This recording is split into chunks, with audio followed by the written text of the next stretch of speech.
कुछ महीने पहले श्रीलंका में पेट्रोल की कमी और इसकी कीमतों में बढ़ोतरी के कारण भारी संकट देखा गया था।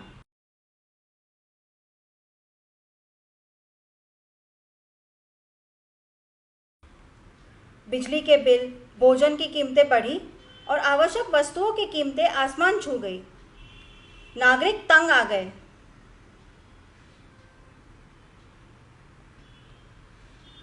इसी वजह से बड़े पैमाने पर विरोध प्रदर्शन हुए। यह उनकी मांगे थी। राजपक्सा परिवार ने श्रीलंकाई सरकार को नियंत्रित किया है।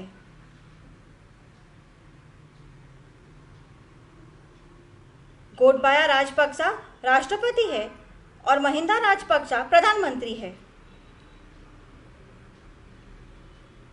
दोनों कब से सत्ता में है। लोगों ने लगातार उनके इस्तीफे की मांग की है और उन्हें आर्थिक संकट के लिए जिम्मेदार ठहराया है। बड़े विरोध प्रदर्शन हुए। राजपक्सा के शासन के पक्ष में एक सरकार समर्थक समूह सरकार विरोधी प्रदर्शनकारियों से भिड़ गया। यह हिंसक झड़प राष्ट्रपति गोटबाया राजपक्सा के कार्यालय के बाहर हुई। इस हिंसा में 150 से ज्यादा लोग घायल हो गए। सरकार ने हिंसा के चलते पूरे देश में कर्फ्यू लगा दिया।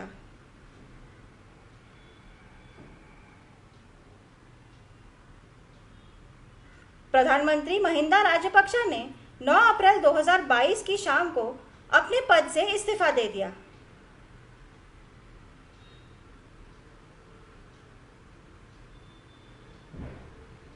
श्रीलंका के स्वास्थ्य मंत्री प्रोफेसर चन्ना जयसुमना ने भी अपने पद से इस्तीफा दे दिया।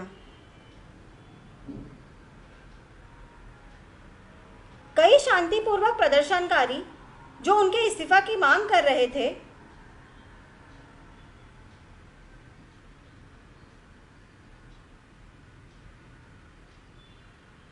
उन पर इस्तीफे के बाद सरकार समर्थकों ने हमला कर दिया।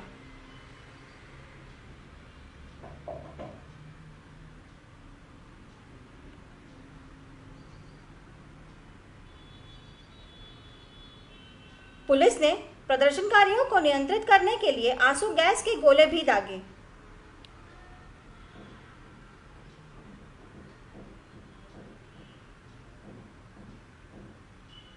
शांतिपूर्ण सरकार विरोधी प्रदर्शनकारी उस समय भड़क गए जब सरकार समर्थकों ने उन पर हमला किया।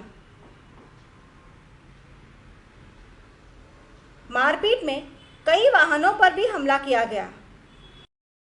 श्रीलंकाई सांसद अमरकीर्ति अथुकोरला की गाड़ी को भी सरकार विरोधी प्रदर्शनकारियों ने रोक दिया। गुस्से में अमरकीर्ति ने फायरिंग कर 2 लोगों को गंभीर रूप से घायल कर दिया। बाद में घायलों में से एक की मौत हो गई।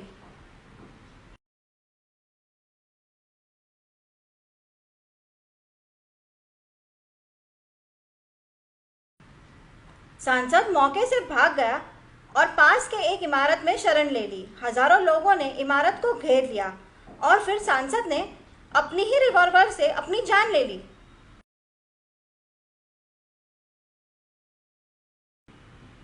इसके अतिरिक्त कई मंत्रियों और पूर्व मंत्रियों के घरों पर हमला किया गया और आग लगा दी गई।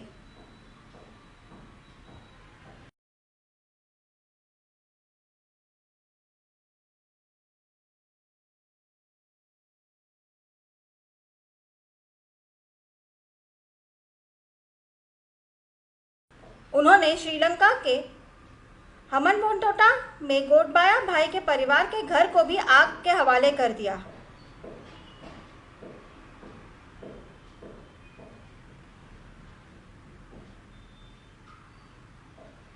चारों तरफ भीषण आग और झड़पें हुई।